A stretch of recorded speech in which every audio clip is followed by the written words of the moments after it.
Assalamualaikum warahmatullahi wabarakatuh. Bapak-bapak, ibu-ibu yang dirahmati Allah, topik kita hari ini tentang harta.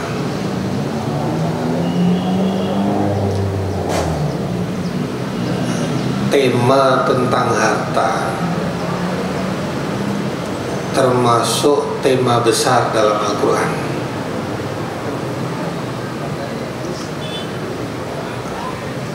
Banyak ayat dalam Al-Quran membahas tentang harta. Harta dengan segala bentuknya. Bahkan kalau kita buka mushaf, itu dibuka mushaf, halaman pertama itu Al-Fatihah, halaman kedua Al-Baqarah, 5 ayat. Halaman kedua itu sudah bicara tentang harta.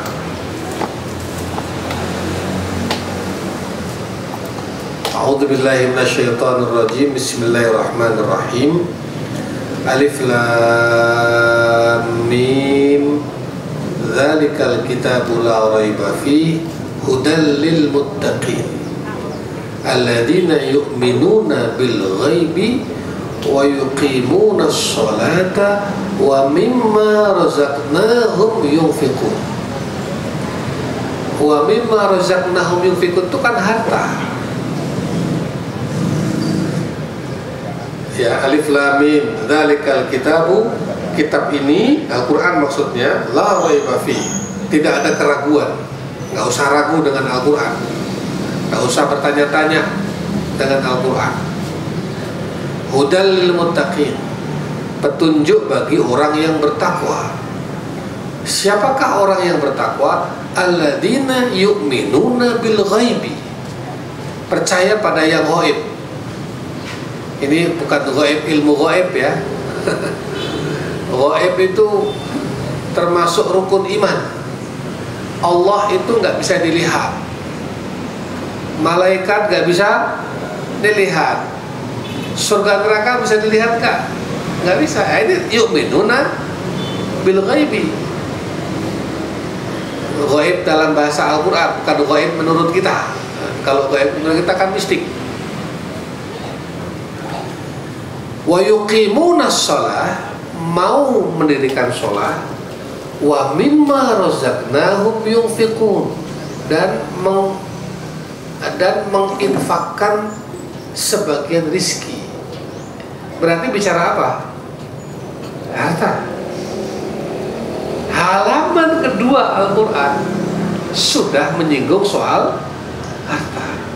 Ini yang orang banyak lupa.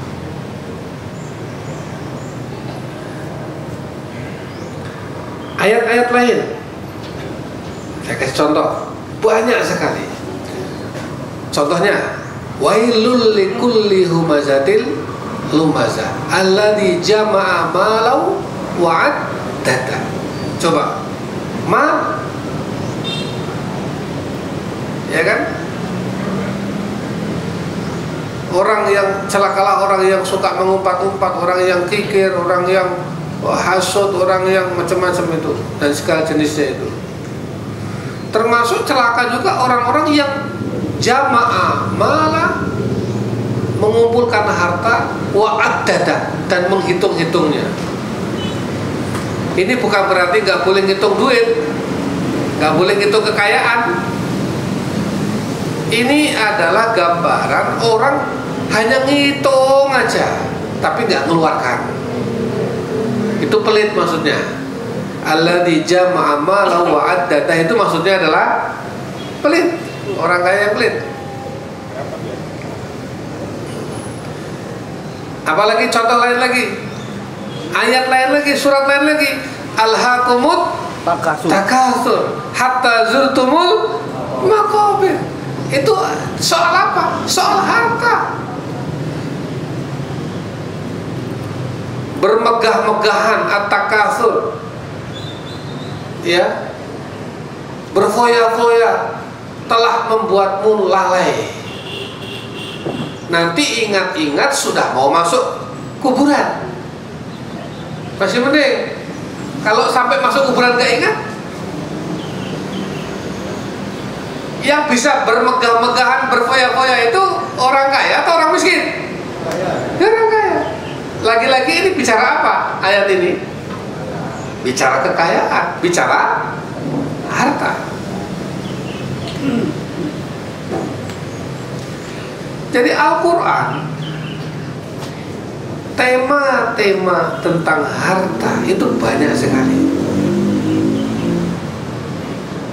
Belum lagi hadis Nabi. Hadis Nabi saya ingin contohkan. Yang paling masyhur, yang mungkin kita sudah hafal karena sering mendengar. Qala Rasulullah sallallahu alaihi wasallam, "Idza matal insan," atau "idza mata ibnu Adam", banyak redaksinya. "Idza matal insan inqata'a 'amaluhu illa min thalathah." Manusia itu kalau sudah mati, meninggal, terputuslah amal perbuatannya kecuali 3 hal. Shadaqatin jariyah, au ilmin yuntafa'u bihi, au waladin sholihin yad'ulahu. Yang pertama kali disebut apa? Shadaqatin jariyah. Itu harta bukan?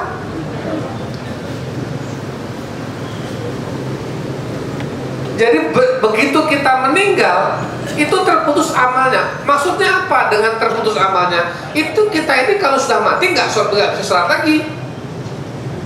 Kan nggak ada orang mati sholat lagi. Yang ada dia disolatin.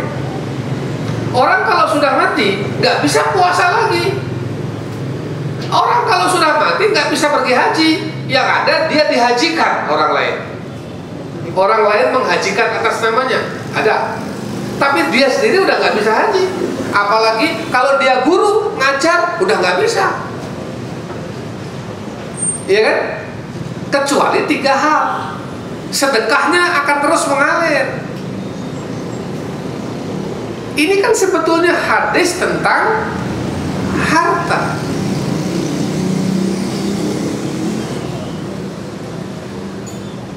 Ada lagi yang secara gak langsung, tapi kaitannya dengan harta. Ara'aital ladzi yukadzibu bid-din, fadzalikal ladzi yad'ul yatim wa la yahuddu 'ala ta'amil miskin. Coba.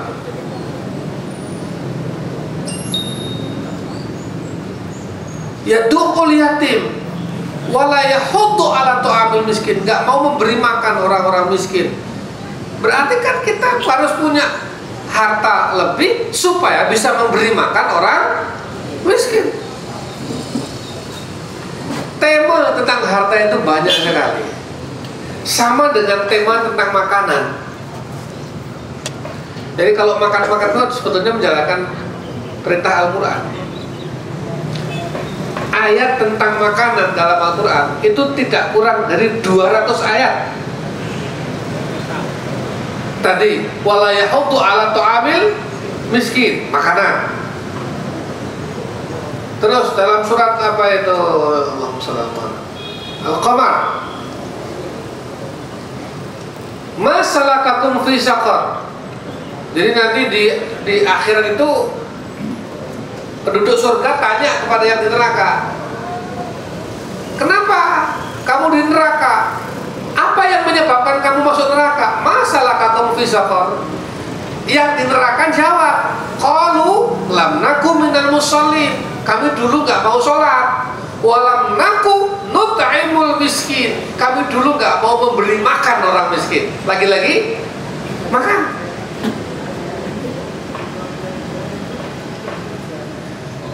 Haji mabrur, al-hajjul mabrur, kata Rasulullah.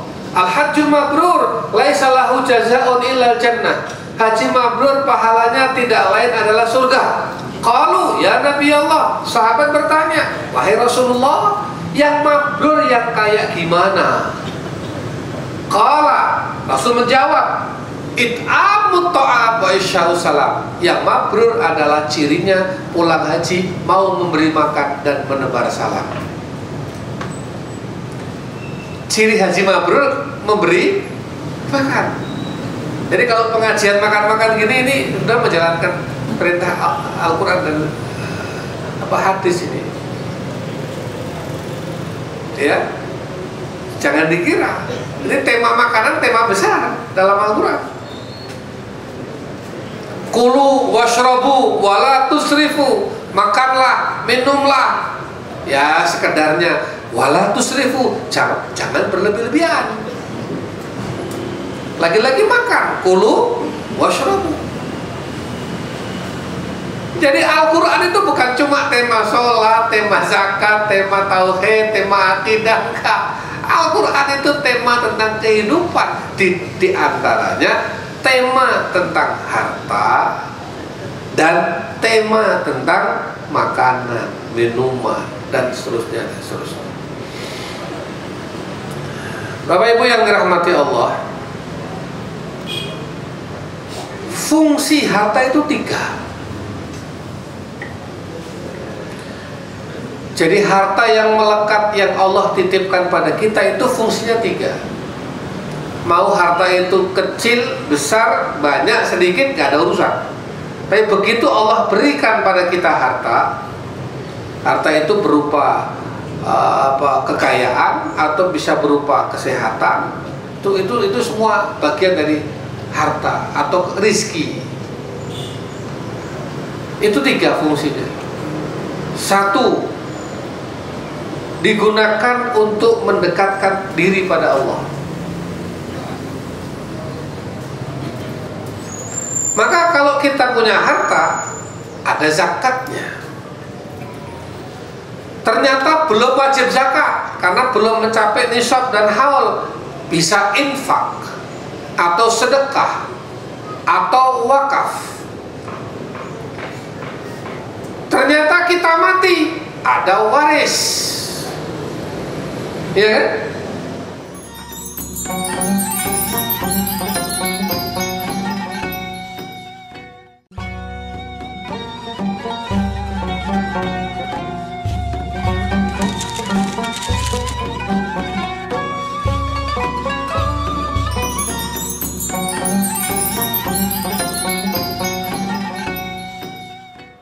Jadi menjalankan itu semua itu bagian dari taqarrub ila Allah. Yang nggak boleh itu kita punya harta, la zakat, wala infak, wala sedekah. Awas hati-hati.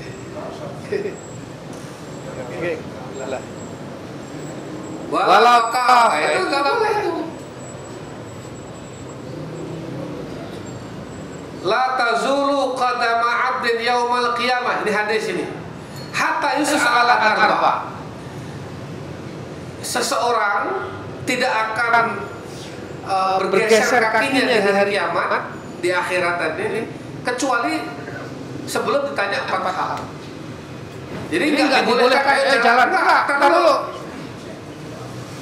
Jawab dulu 4 pertanyaan, baru boleh jalan. Jalannya mau kiri mau ke kanan. Pertanyaan apa ini menentukan? Apa yang tanya? An umrihi fi ma'anahu. Umurnya, kamu gunakan apa umurnya? Wa an jasadihi fi ma'ablahu. Jasadnya, jasmaninya, fisiknya dibuat apa? Wa an ilmihi, madza amila bihi, ilmunya. Kamu ngapain dengan ilmu itu? Yang terakhir, wa amalihi min aina iktasabahu wa fima anfaqahu. Hartanya dapat dari mana, kau gunakan untuk apa? Harta itu menjadi 4 pertanyaan, satu dari 4 pertanyaan di akhirat sebelum lolos.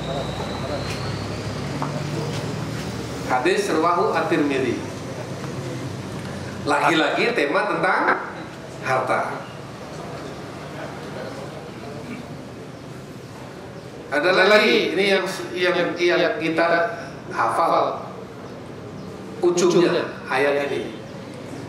Walanabluwannakum bisyai'in minal khawfi wal ju'i wa naqsin minal amwali wal anfusi was thamarat wa basyiris sabirin alladzina idza asabatuhum musibah qalu Nah, ini yang kita hafal ini bahwa inna lillahi wa inna ilaihi rajiun. Apalagi inna lillahi wa inna ilaihi. Padahal ayat ini berkaitan dengan kesulitan hidup, musibah-musibah, cobaan-cobaan. Bisa jadi Allah mujimu dengan ketakutan, cemas. Tuh dia di Gaza itu kan Allah uji dengan ketakutan. Tiap hari ketakutan. Dulu saya dikirim santri dari Afghanistan 40 orang. Itu korban konflik semua. Ya, 40 orang, 17 putri, 23 putra. Yang putri saya taruh di Pakilaran. Di vilanya Pak Ediwan, berarti Maruf. Kemudian yang putra saya taruh di Pondok. Dia itu seneng nggak mau pulang. Kenapa? Katanya bilang begini, Pak, tiap pagi kalau bapak saya pergi kerja, saya salaman sama bapak saya pelukan. Kenapa? Belum tentu siangnya balik. Saya tanya kenapa? Bisa jadi di jalan ada bom, Pak. Bisa jadi di kantornya ada bom. Terus ya sudah, pokoknya kalau pagi bapak pergi kerja, saya mau ke sekolah, salaman pelukan, tidak tahu siang akan ketemu lagi apa tidak. Jadi hidupnya dalam ketakutan, kecemasan. Ini karena pulakum minal khaufi wal ju'. Ya wal ju' itu ya kelaparan, nggak punya uang, nggak bisa makan dan sebagainya. Wa naqsin minal amwal. Lagi soal harta. Fa'ammal insan idza mabtalahu rabbuhu fa'akramahu wa na'amahu fayaqulu rabbi akraman. Wa amma idza mabtalahu faqadara alaihi rizqahu fayaqulu rabbi ahana. Nah, ini manusia nih kayak gini nih. Lagi dikasih seneng, dikasih bahagia, dikasih nikmat, ya kan? Wah, ini kayaknya Allah lagi memuliakan saya. Begitu dikasih cobaan, ya loro-loronan, masalah yang akeh gitu, Allah lagi menghinakan saya. Itu kan cara pandang kita. Bisa jadi orang yang lagi diuji itu lagi dimuliakan. Bisa jadi orang yang dikasih nikmat itu sedang dihinakan. Itulah persepsinya. Allah bisa begitu. Kalau kita kan tidak. Seolah-olah yang mulia itu yang sedang dapat nikmat. Seolah-olah yang sedang dapat musibah itu yang sedang dihinakan. Itu kan persepsi kita. Disindir dalam ayat ini. Jangan begitu. Cara berpikirnya jangan begitu.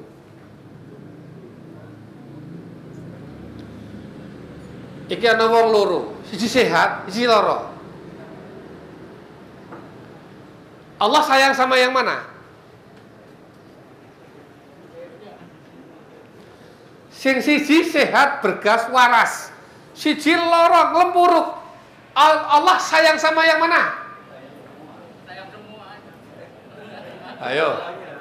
Lah iya, jare sing lara. Allah enggak sayang sama saya. Lah kok nang apa? Lagi aku kayak lara kayak iki. Iya dong? Karena dia melihatnya orang yang sehat. Sebetulnya cara pandangnya orang sakit pakai cara pandang orang sakit. Cara pandangnya orang sehat pakai cara pandangnya orang sehat. Orang sakit, ya Allah, ya sudah disyukuri. Kenapa? Ya, alhamdulillah. Mungkin ini Allah sedang membersihkan dosa. Allah sedang mengangkat kesalahan saya. Ini cara Allah menerima tobat saya lewat ujian ini. Asalkan ikhlas tadi. Ini kan ayat ini mengatakan itu. Wa amma idza mabtalahu rabbuhu wa amma idza mabtalahu faqara alaihi dengan ayat iki. Aja kaya kuwi carane. Ya, itu. Bisa jadi yang sehat sedang diuji. Ternyata orang yang sehat, yang dikasih sehat itu oleh Allah diuji, tidak lulus dia. Karena ternyata kesehatannya dibuat untuk maksiat. Orang sehat sama orang sakit, peluang maksiatnya besar mana?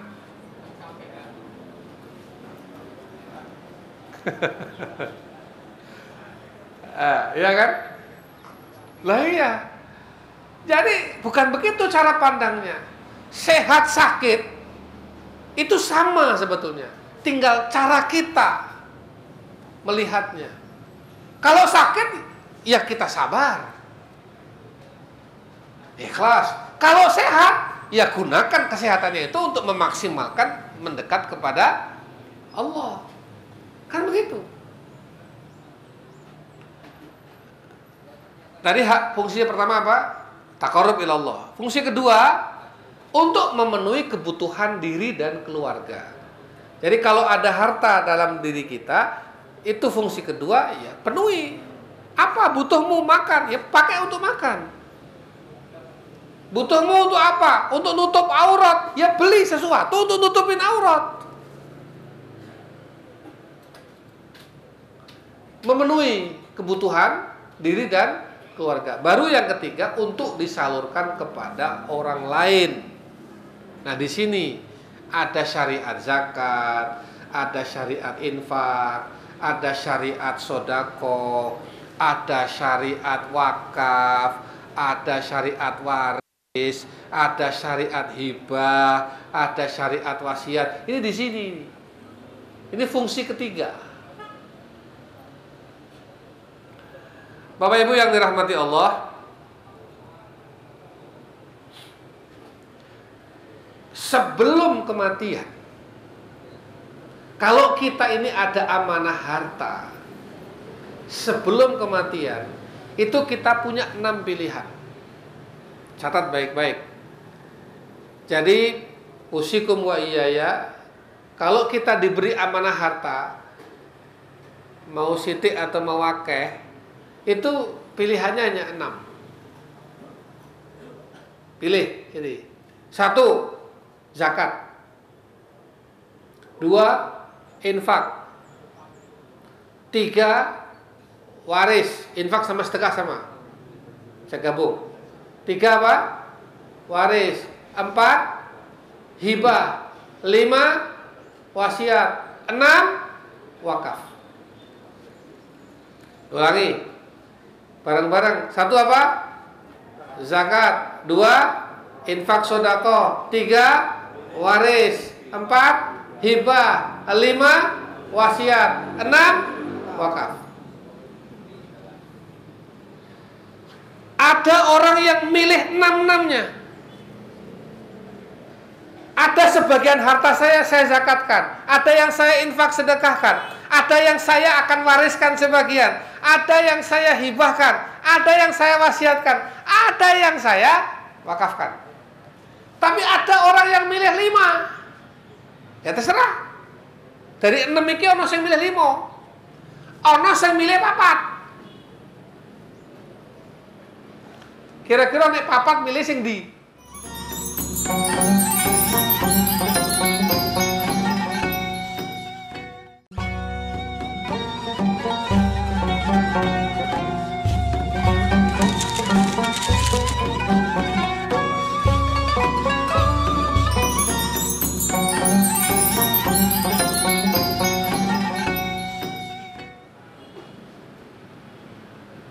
Ana sing milih 3, ana sing milih 2, ana sing milih 1. Kira-kira nek jenengan takoki milih 1 dari 6, pilih sing ndi?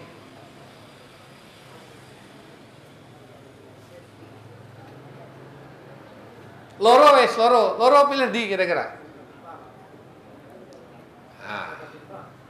Waris pilih ora waris? Waris 1. Mesti kimutan anak toh? Tapi udah mesti anaknya kimutan bapaknya. Bapaknya ibunya itu sampai mau meninggalnya itu masih mikirkan anaknya.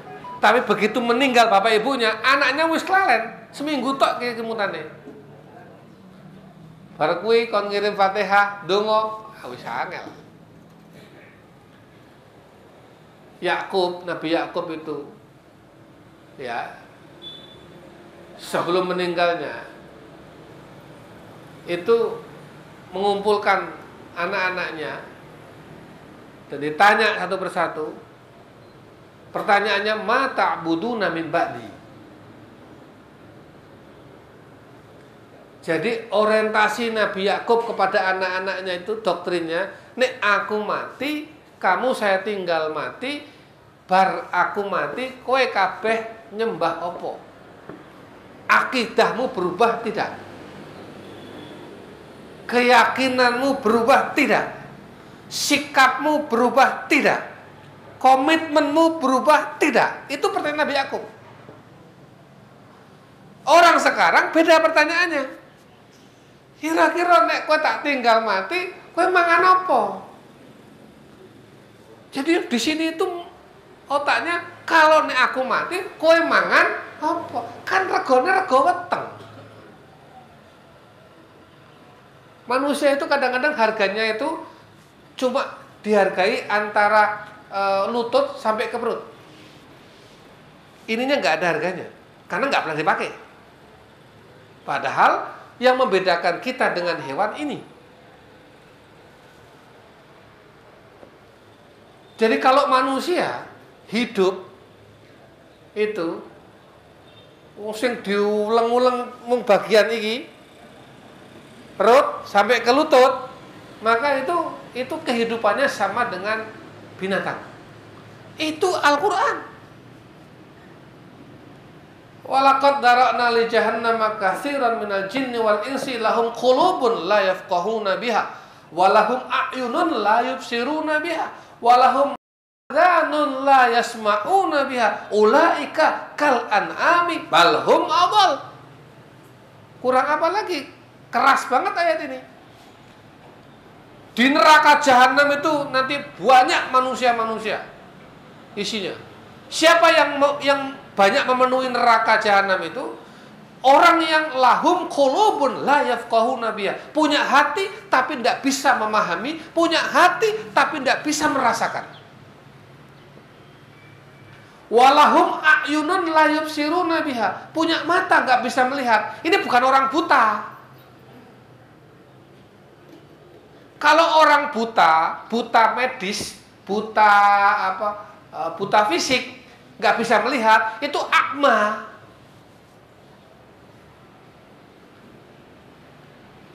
Ya, ini bukan buta fisik, bukan buta medis, melihat tapi punya mata, bisa melihat tapi nggak bisa melihat. Itu maksudnya dia tidak bisa melihat kebenaran. Jelas-jelas kebenaran cetha wela-wela ning ngarep matane ora weruh. Kuwi maksude. Walahum adzanun la yasma'una biha, punya telinga nggak bisa mendengar. Ini bukan orang tuli. Bukan tuli medis. Kalau itu datangnya ke dokter THT. Kalau yang tadi datangnya ke dokter mata. Obatnya tetes mata. Ini nggak ada hubungannya dengan itu. Ini yang dihadirkan bukan itu.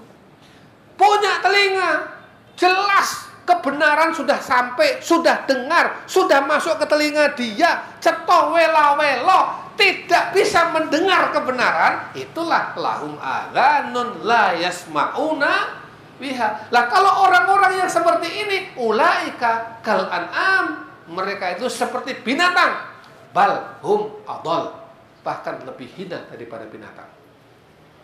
Keras loh ini Quran ini, ayat ini. Jangan dikira. Ya. Nah, Bapak Ibu sekalian, zakat, infak, waris, hibah, wasiat, ini perpindahan kepemilikan harta ke harta yang saya zakatkan kepada orang lain menjadi miliknya dia. Boleh dimakan, boleh dipakai, boleh digunakan untuk apa saja.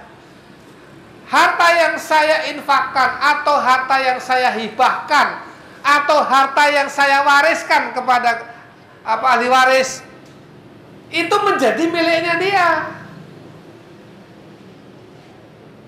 Suka-suka dia udah jadi milik dia. Saya punya harta, saya meninggal, saya wariskan harta kepada ahli waris saya. Berarti harta itu menjadi milik siapa? Ahli waris. Kowe bagiannya 2/3, kowe bagiannya 1/4, kowe bagiannya 1/8. Ya sudah milikmu. Lah milikmu mau dikemanakan? Milik saya mau saya jual. Milikku mau saya nggak mau saya jual. Milikku mau orang lagi, suka-suka dia. Karena menjadi miliknya yang dikasih. Tetapi wakaf itu perpindahan kepemilikan ke atas, bukan ke samping. Jadi mengembalikan harta kepada Allah. Saya wakafkan rumah ini kepada Yayasan Yagis. Pak Ali sini, Pak Agung sini, saya wakafkan ini kepada Yagis. Berarti Pak Ali, Pak Agung bukan pemilik. Pemiliknya siapa? Allah. Boleh dijual? Tidak. Boleh diganti? Tidak. Tapi merawatnya, mengelolanya. Itu bedanya kalau wakaf dengan yang lain. Kalau yang lain menjadi hak milik, kalau wakaf bukan hak milik.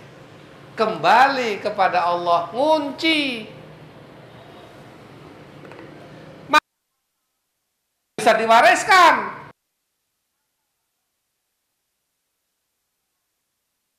Harta wakaf tidak bisa di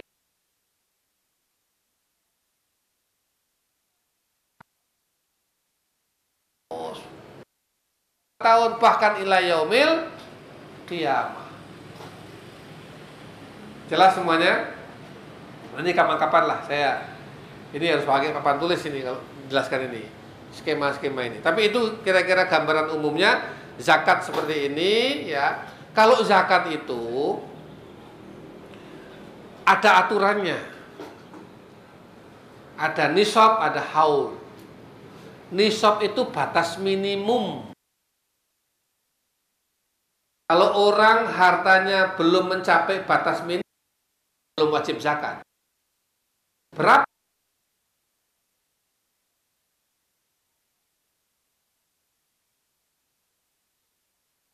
Emas. Sudah berjalan selama setahun. Saya kira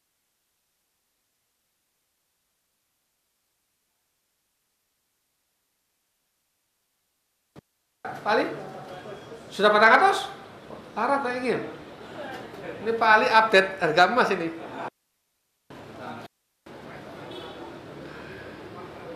Ya.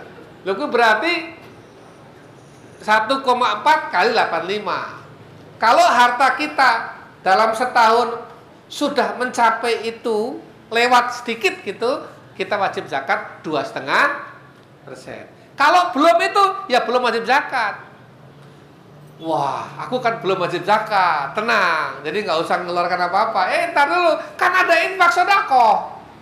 Ini infak sedekah ini. Masjid, madrasah, panti, ya, dan lain sebagainya. Bapak Ibu yang dirahmati Allah, apa lagi? Idza matal insan tadi, hadis yang tadi saya sebutkan tadi, ada kata-kata shadaqatin jariyah.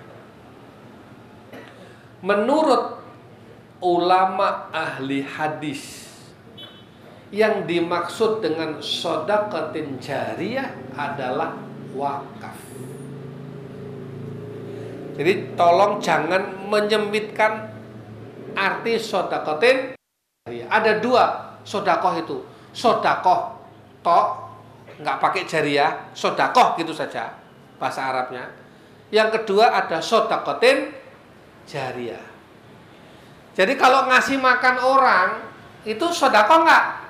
Sodakoh, tapi bukan jariyah, sodakoh tok. Itu istilahnya dalam Islam begitu. Ada orang butuh bantuan, ya kan Pak, kalau badhe ini ya udah kasih berapa? 50.000, 100.000. Ini sedekah bukan? Sedekah. tapi sedekah saja.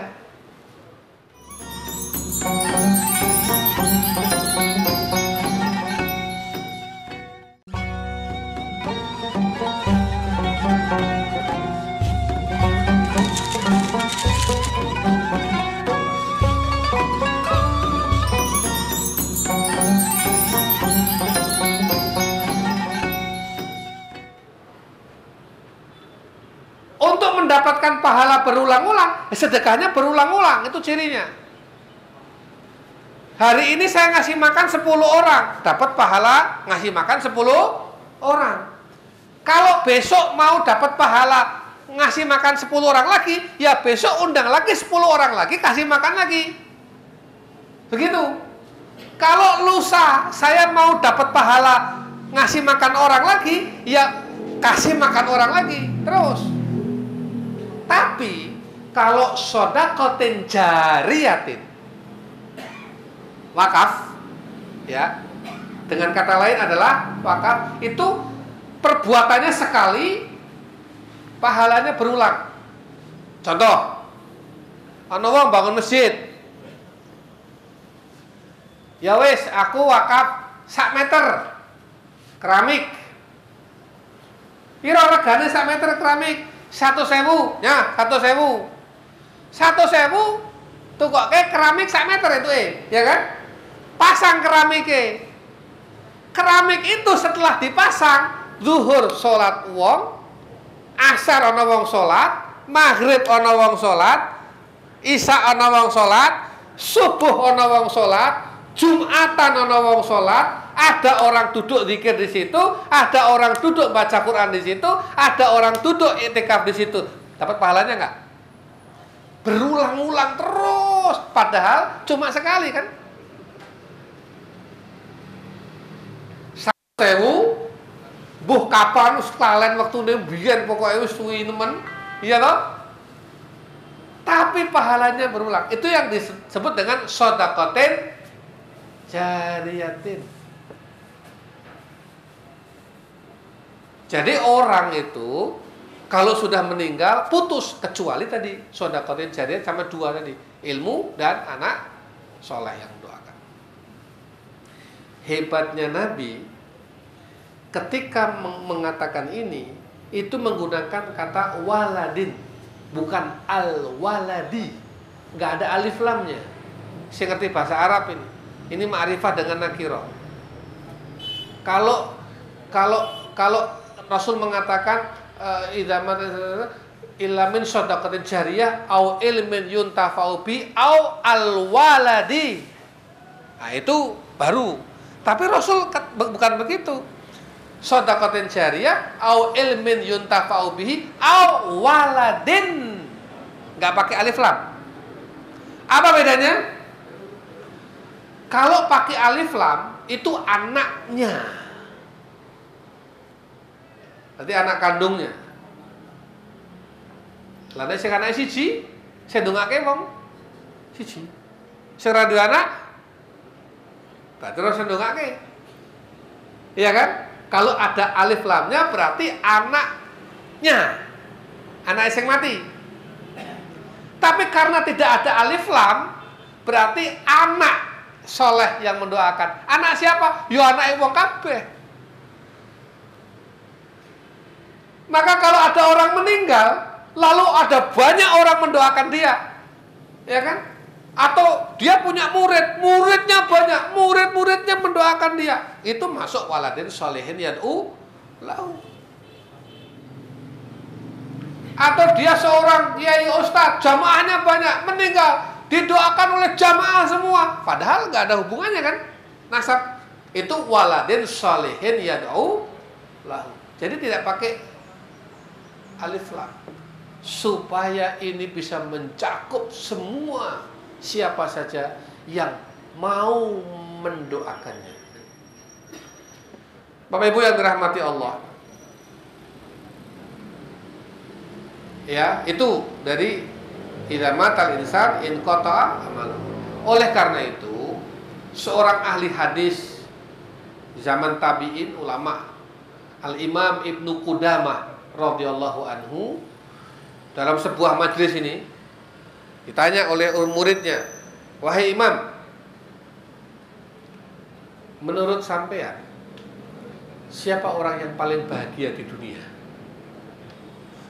Ini Imam Ibnu Qudamah di depan murid-muridnya lagi kayak kira-kira wong atusan. Tiba-tiba ada muridnya tanya, Imam, hati tangklet, menurut panjenengan orang yang paling bahagia niku sinten? Kira-kira jawabannya bi? Imam Ibnu Qudamah, seorang ahli hadis, dengan kecerdasannya menjawab begini, orang yang paling bahagia menurut saya adalah orang yang ketika nafasnya berhenti, pahalanya masih mengalir. Ya. Dan itu tujuan kita sebetulnya. Tujuan kita hidup itu adalah nafas boleh berhenti, pahala terus mengalir. Kita ini kadang-kadang yang kasihan itu kalau nafasnya berhenti, pahalanya berhenti. Yang lebih kasihan lagi, nafasnya belum berhenti, pahalanya sudah berhenti. Nafasnya isi urung mandek, isi ono, tapi pahalanya wis mandek karena nggak ada yang dilakukan. Ibadah hablum minallah, taqarrub yo enggak, muamalah yo enggak, membantu orang lain ya tidak, meringankan beban orang lain ya tidak, melapangkan kesulitan orang lain ya tidak, peduli pada orang lain ya tidak. Terus apalagi? Ya ini berarti belum berhenti nafasnya, pahalanya sudah berhenti. Gitu ya Bapak Ibu semuanya. Jadi ini kajian kita pagi ini, dan alhamdulillah saya meskipun lama ini yang Mas Agung ya, yang pemasa ini yang absen terus ini karena memang waktunya Masya Allah. Ini tadi juga Sabtu pagi itu kan jam 6 jadwalnya, sekarang subuh kan udah agak siang, jadi saya dari masjid itu turun belum sempat ganti baju itu. Iya aku nganggo jubah dewe, jadi nggak apa-apa ya, mohon dimaklumi. Mudah-mudahan kita semuanya mendapatkan kesehatan, keberkahan dari Allah Subhanahu wa taala. Mohon doanya untuk ini teman-teman kita di Palestina, di Gaza sedang dalam perjuangan yang Masya Allah. Kita sudah kirim bantuan ke sana 3 kali, melalui Mesir, melalui Yordan. Alhamdulillah yang punya kita sudah masuk Palestina. Ini sekarang ini numpuk di perbatasan Mesir itu. Karena sebetulnya yang nutup Gaza itu bukan Mesir, yang nutup Gaza itu Israel, bukan Mesir. Nah, sekarang ini ada sekitar 2,5 juta orang Palestina yang ngungsi ke Yordan. Ada sekitar 1 juta di Mesir. Jadi mereka sekarang ya yang bisa ngungsi, yang bisa bertahan gitu. Nah, yang ngungsi di Yordan, di Mesir itu kebanyakan perempuan sama anak-anak. Yang laki-laki muda dewasa perang mereka. Yang anak-anak, ibu minggir, piye jal kuwi. Suami-suaminya gimana cara berpisahnya itu? Wes bu, le, dok, migro. Nah, gitu kira-kira. Aku tak bertahan di sini kan kira-kira.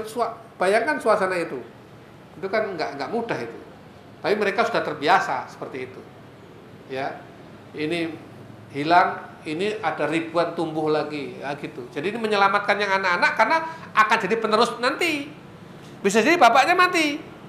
Makanya anak-anak diselamatkan dulu. Nunggu besarnya kan gitu. Terus ini begitu terus. Nah, itu di Yordan ada 2,5 juta. Nah, kita kirim juga bantuan ke sana lewat Yordania untuk yang orang Palestina yang di pengungsian itu juga kondisinya nggak kalah memprihatinkannya dibanding yang di Palestina sendiri. Jadi yang di Palestina juga butuh bantuan. Yang pengungsi yang di luar ini kadang-kadang terlupakan ini. Nah, ini juga sama. Mereka butuh perhatian kita.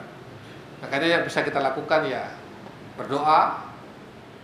Kalau ada yang bisa kita lakukan dari selain berdoa, lakukanlah. Ya, untuk perjuangan dan izzatul Islam wal muslimin bagi saudara-saudara kita yang ada di Gaza. Mudah-mudahan Allah memberikan kekuatan pada mereka semuanya. Mari kita doa, mudah-mudahan Allah Subhanahu wa taala memberikan kita kesehatan, keberkahan dan keselamatan hidup. Al-Fatihah.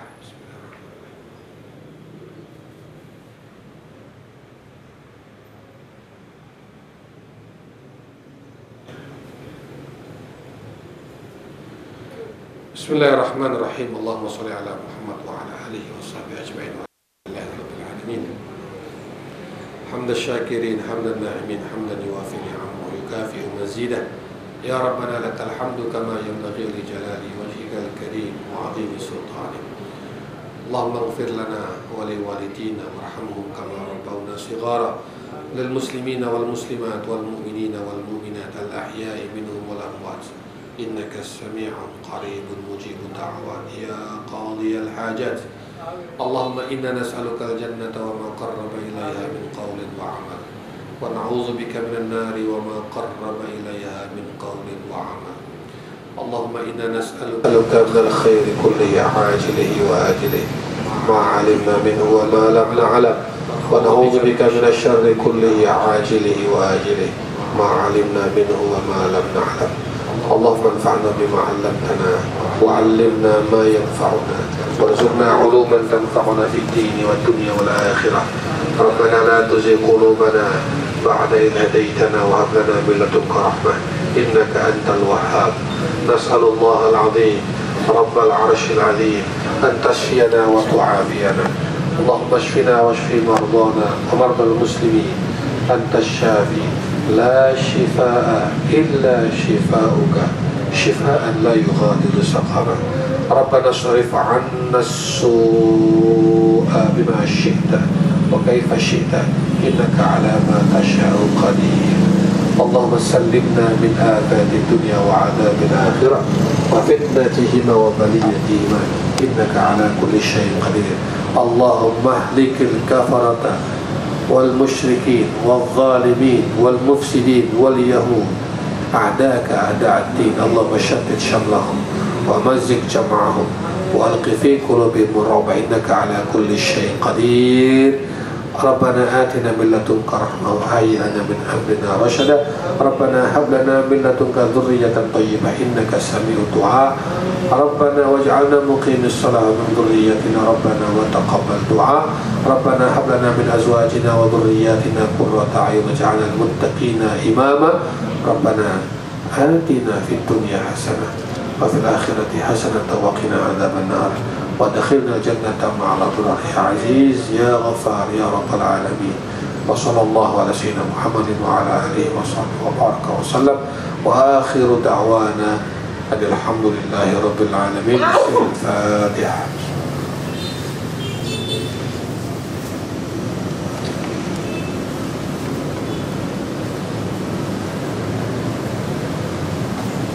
قولوا قولي هذا والسلام عليكم ورحمة الله وبركاته.